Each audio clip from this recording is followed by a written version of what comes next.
الله الرحمن الرحيم وإن طائفتان من المؤمنين اقتتلوا فأصلحوا بينهما فإن بغت إحداهما على الأخرى فقاتلوا التي تبغي حتى تفيء إلى أمر الله فإن فاءت فأصلحوا بينهما بالعدل وأقسطوا إن الله يحب المقسطين إنما المؤمنون إخوة فأصلحوا بين أخويكم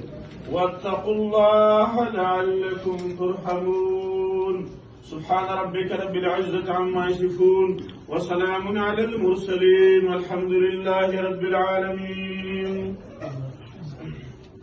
یو دا بیت دی بیا به هغه درېمګړی زخمي شو دی کې مونږ مخکې هم راوچت شوي خو الله ته به هغه جوړه منظوره نه وه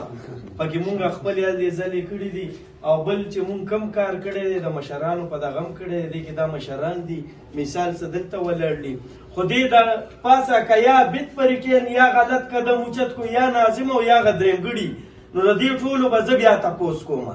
دې کې مونږ 10 لکه روپۍ جرم ایښودی دی صحیح ده لیکلی هم دی پکې دا داسې نه ده چې دلته مثال یو خبره وشو هلته دی بیا دیو سړی کوزوي یا دې پرې ډس کوي د هغې به بیا مونږ مشران ذمهوار یو یو پریکین به هم غلط کار نه کوي که ویې کړو هغه به یې مونږ سره کړي چې هر چا دا چې غلط قدم بیا اوچت کړو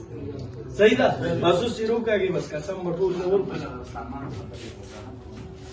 هغه کم کارډونه وه که موبایل او پیسو مسله چې ده د هغې به مونږ پوره انکوایري وکړو معلومات پرې وکړو چې هر چا اخیستي دي هغه کارډونه هر څه به واپس کړي چې په دې چېرته غلط کار ونه شي څوک پرې مسله ونه کړي او که مثال هغوی تسلي وکړه چې مونږ نه دي اخیستي همداسې ورک شوي نو هغه به له صدر صاحب راپورټ ولیکي او ولې به یې جوړ کړي